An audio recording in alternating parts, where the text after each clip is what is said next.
Hello and good afternoon, everybody. It's 2 o'clock and it's time for us to go ahead and have another daily COPEC Financial Wellness Webcast. Really excited about having everybody here. And today we've got Nate Quilter joining us again. We're going to talk a little planning and real excited about having him here.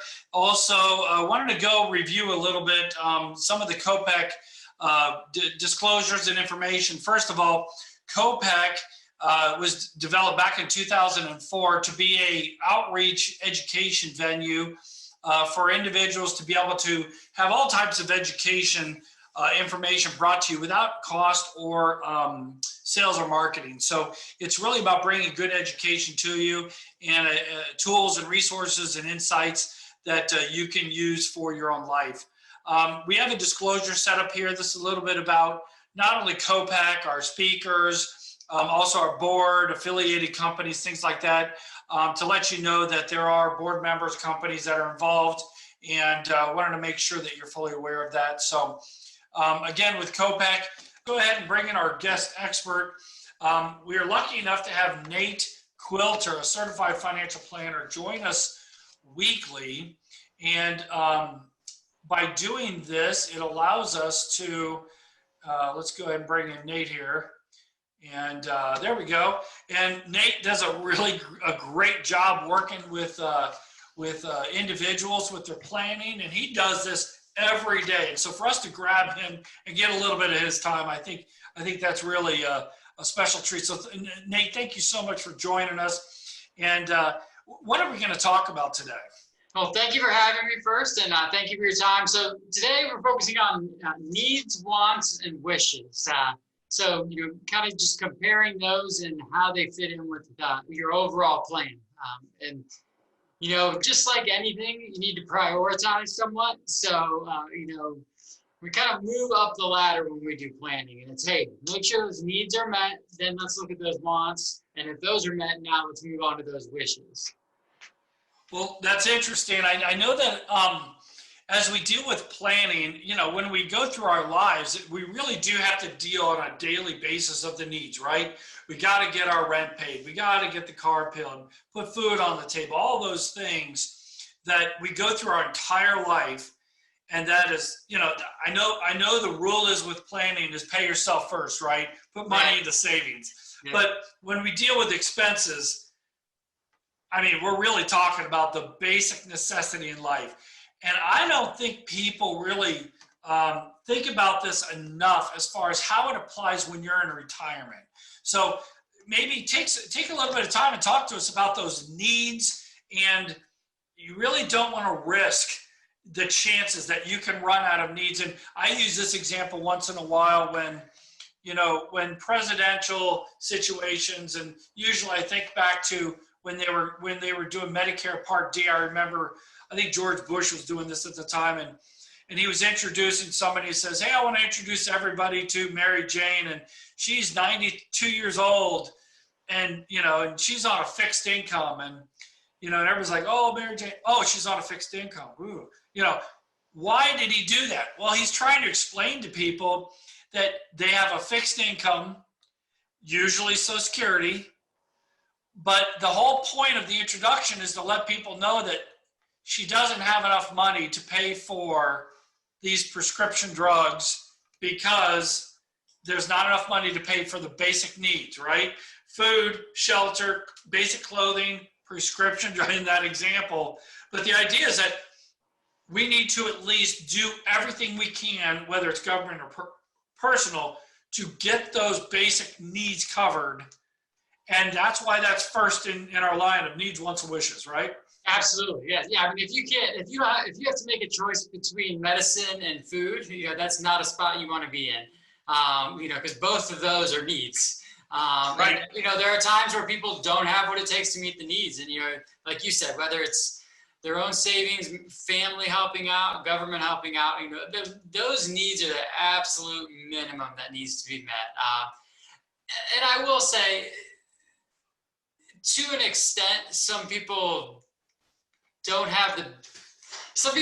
that their wants are actually needs, I guess would be the way to say it. I need to have a cell phone. Exactly. Well, exactly. And not even that, the newest one also. Like some people think, oh, I need to have the newest one because otherwise it slows me down, whatever it may be.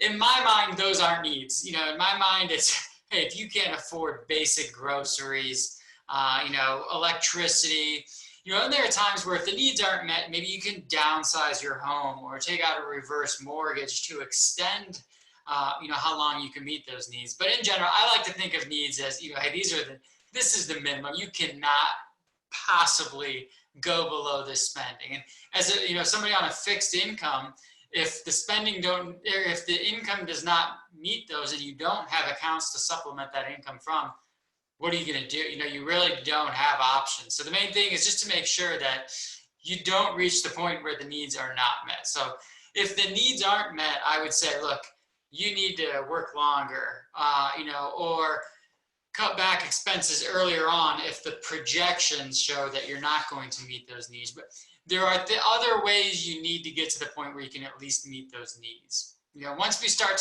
moving into those wants, those are the things, hey, I'd like to have this. Not even in a dream scenario, but just, hey, I'd really like to do this. I think if I didn't do this, I'd be kind of upset. Once you start moving into those wants, those are things you can cut back on. Or if somebody said, look, I hate my job. Hey, if all your needs are met and you want to walk out tomorrow, at least your needs are met. Maybe you want to go take a part-time work to work towards those wants. But if those needs are not projected to be met, I definitely don't like to see anybody, stepping away from a role that they're in. So let's talk about this a second. So obviously, when we talk about retirement and financial planning, we're using a financial independence analysis, right, to project these as best as we can. And, one of the biggest reasons why people fail in their retirement, obviously is they didn't plan, right? Right. But two is they didn't follow the plan. The reality is that usually, we find that, when we do planning for people that are preparing for retirement, they say, oh, I only need to spend this much money, or I need to spend this much money. And we look at it, we're like, there's something wrong here, right? Because, we need to make sure you account for things. But the key that we got to put in there is we need to make sure that an individual, no matter what, is covered by a 100% success rate to cover their needs. We can't risk that point, right? Absolutely. Now, nobody wants to retire and just get by. We want to retire and live the life we want to live, right? So now we got to play around with these different areas. Kind of walk us through how you work with clients to differentiate those and how you apply it to their plan, and even projected success rate. Hey, unless you want to stay home all the time and never eat out and never go on trips, you can retire. The reality is, we have to consider some of these variables. How do you walk through that? It's just a discussion. It's really, a lot of it is just that discussion and, presenting alternative scenarios, but as you mentioned, we need to make sure those needs are met. So let's say we run a plan and we've got the needs and the wants in there, and there's a 95% success rate. Well, then you don't have to worry as much. As long as they stick pretty close to that plan, we're okay. But if, let's say it's a 50% success rate, well, now let's see how much of that is something that you can adjust. So it's just things like, if we talk about car purchases when we're building a plan, hey, I want to buy a car every 6 years for $40,000. Okay, well, we run it. Well, hey, if the plan doesn't look, up to the satisfaction, it's not a result that they like to see. Well, what if we just push that back to every 8 years at $35,000? We're still above the needs, but we're into the wants, but maybe we're cutting back on those wants a little bit. But the main thing here is that there's the ability to cut back on that particular line item. So it's just a discussion on different items. What's most important to you? Would you be willing to give this up in order to retire earlier or be able to do this other thing that you want to do. But so it really just comes down to the discussion point and, making sure there's that flexibility to make the adjustments. When you mentioned the probability of success, success in a plan is not outliving your money, really. So as long as that you have money throughout, we're good. Well, if that probability of success is 70%, it means that in 30% of the random market scenarios, you didn't make it. Well, what does that mean? It means one of two things. It really means one thing. You need to adjust.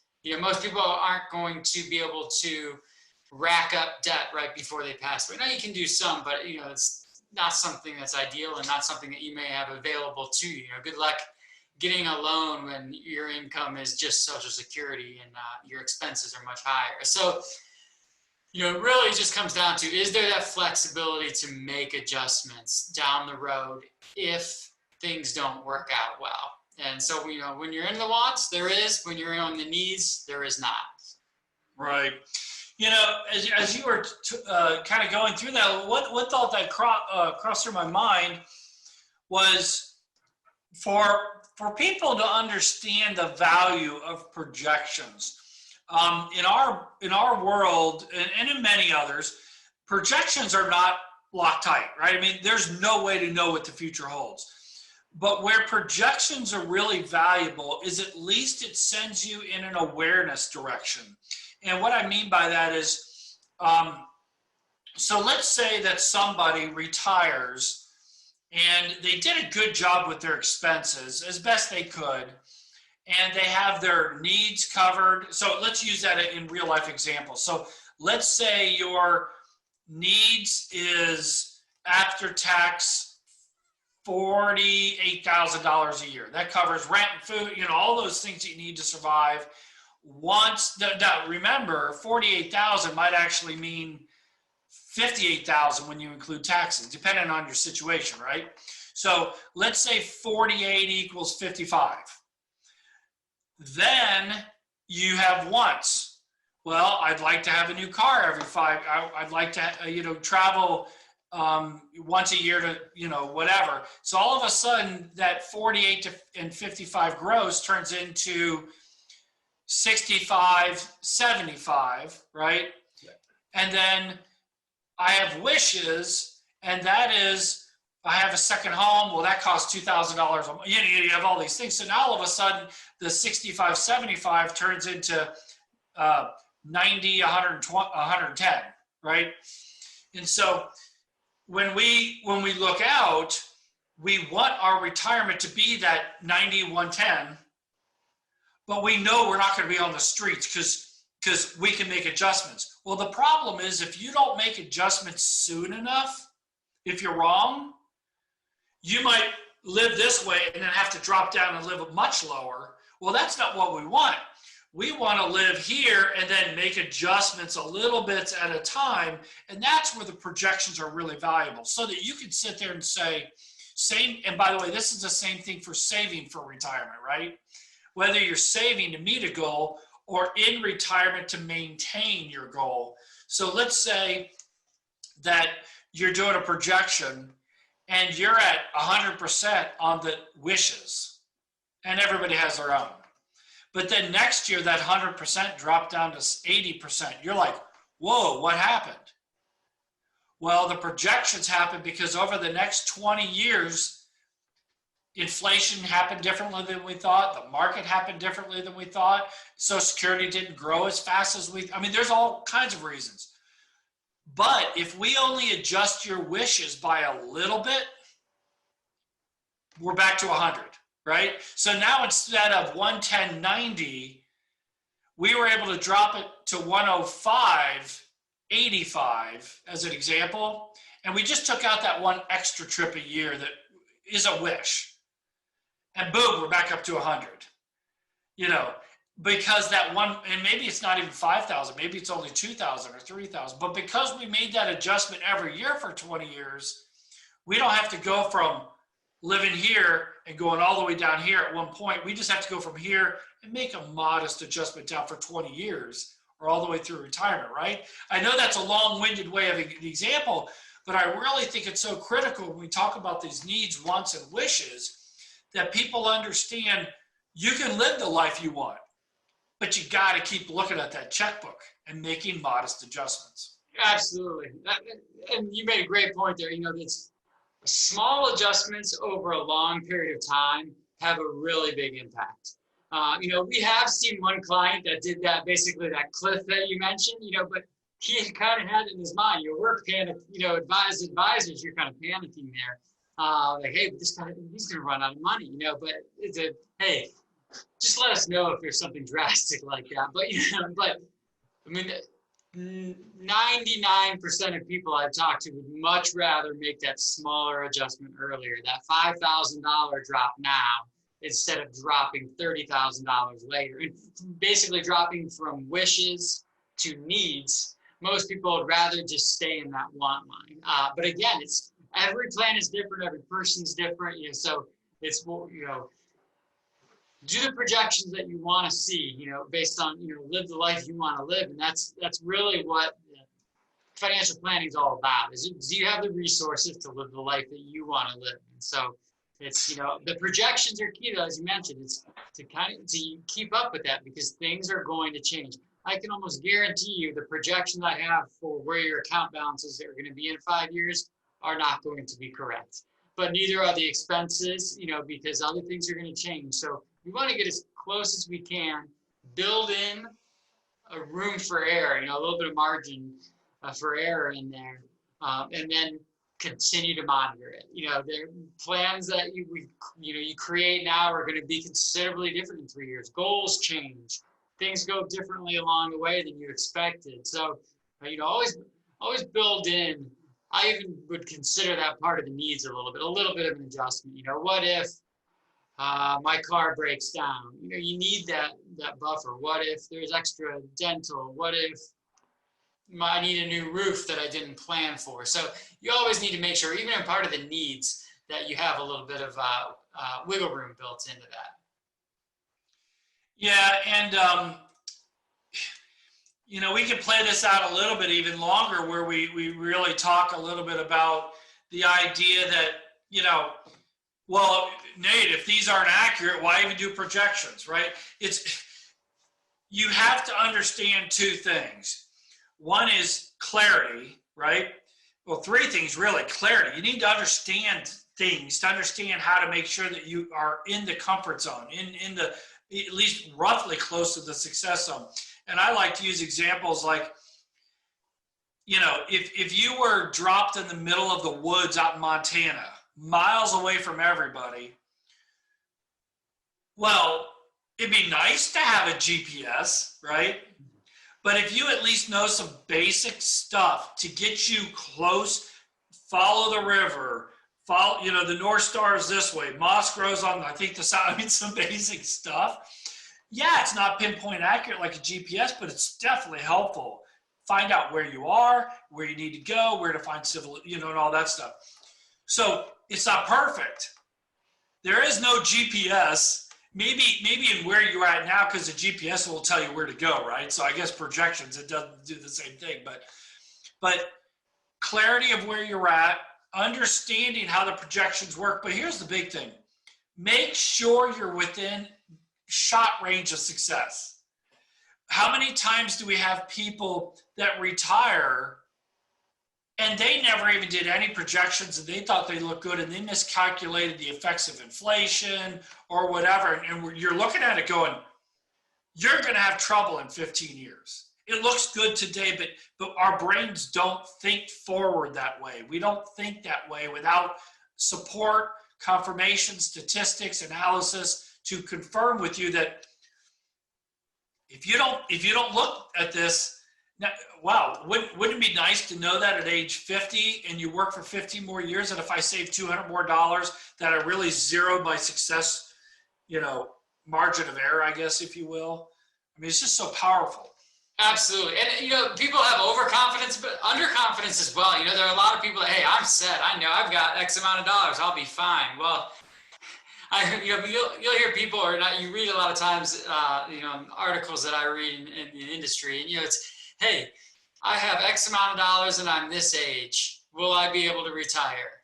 There's no possible way you can answer it without knowing what your spending is. You could have $100 million, but if you're spending $60 million a year, you're going to run out of money. So there's not a set amount that's there that's going to make sure you're okay. So I see both overconfidence, not accounting for inflation and how much things are going to cost down the road, not adjustments to what healthcare is going to cost you in different parts of your life, things like that. I also do see a little bit of underconfidence too sometimes. Some people just say, look, I'm never going to be able to retire. I don't even want to see the numbers. It's a lot of times, that's hey, let's just take a look at it. Let's see, because now we can start looking at what it's going to take to get there. And then they can give you the confidence and the motivation to get there a lot of times. People may say, look, I'll never be able to do it. Well, look, if you worked 5 more years than you originally were anticipating, and you earn or you save an extra $500 a month, there's at least you, like you said, in the ballpark. It may not be a guarantee that you're going to be able to do those wishes, but at least you're in the ballpark where as long as you're willing to adjust down the road, we can make things work here for you. But so don't just think, hey, I'm never going to be okay. I'm never going to be able to retire and just bury your head in the sand. Start taking a look at what it would take to get you there. And if it's not what you want to see, then at least hey, this will get me pretty close, and then I'm going to need to do a little bit more, or do this differently, do that differently. So just, be aware of both overconfidence and underconfidence with it. Again, we want everybody to live within your wishes. We really do, but sometimes that's just not in the cards. Or you could if you did this, this, and this, and then they say, well, no, I don't want to do this, this, and this. So and I even look on a personal level at those needs, wants, wishes on a transactional basis. So as an example, I have a deck out back of my house that, it's high enough that if it weren't safe, you would get hurt. So if it becomes not safe, it absolutely needs to be fixed. I want it to be, synthetic material, so I never have to deal with carpenter bees again in my life because they're horrible. And then I wish I had a second screened-in area that came off my bedroom. So even within one transaction, you can look at that and you can say, look, I could do the want, but I'd be giving up all these, I could do the wishes, but I'd be giving up these other things to do it. So look at it, even within a certain one transaction, I look at needs, wants, wishes, and what's the give and take that's going to have to go for you to get there. So, but we want everybody to be in those wishes, but not everybody can be, unfortunately, with that. They're not willing to do what it takes to get there, the things that are needed to get there. I like the way that you applied that to a transaction. I think that's really smart in helping people understand what you mean by needs, wants, and wishes. And maybe the deck, let's transfer that to a car. How many times is that we apply? Look, I just need something to get me from A to B. That's a need. Look, I want it to be nice and somewhat comfortable. That is a car that's, instead of I don't even want to say the name of a car, but then there's a middle of the road. Look, I work my whole life and I'm in my car for an hour each way to work. I want to live in luxury. Well, guess what? That's a wish. It's not a want and it's not a need. You want to live a certain life. Somebody that wants to spend $100,000 on a brand new this and all this stuff, well, that's a wish. You've surpassed wants and you've surpassed needs. That's wonderful. That's the same way retirement is. If you live in the wish world, and that includes a second home out in Arizona or Florida or whatever it is, and it's really nice, and you have a really nice house, that's wonderful. But you need to be prepared on how the plan works off of that. And if it doesn't work, are you willing to sell that? Right? Now you're going from wishes down to wants maybe. But if you did sell it, are you okay with it? Well, no, I'm not. Well, then you better work harder and do all those things to make those things successful. Hey, this is a really neat discussion. I wish whoever hears this, I hope that everybody thinks more about the clarity, projections, trials, right? It's good to run these out and say, what if? You use that before. And just becomes familiar with their not only the current picture, but what it may look like in 20, 30, 40 years in retirement or, successfully making it through. And so just knowledge is king. Just have awareness, whether it's accurate or not. At least if it's not accurate, at least you're in the ballpark. And that's the biggest point. You want to wrap up with anything? You know, we've got about a minute left here, but anything you wanted to kind of wrap up with? And no, I think you kind of nailed it on the head. You know, it's, you know, make sure you kind of understand that you're on the right path is really the big thing, and because those small adjustments along the way can make all the difference in the world. You know, to be living in that want world, or even get to that wish world. But you know, so yeah, there's just small steps to get you there. So the earlier you know where you stand, the better off you are. Great point. Well, thanks a lot for joining. Again, you know, these planning discussions are so valuable. Hopefully people get a lot out of it. Really enjoy the discussion. So thank you so much, Nate. Have a great weekend. Have a great evening. And we'll talk to you next week. You too. Take care. Thank you. Take care, everybody. Bye-bye.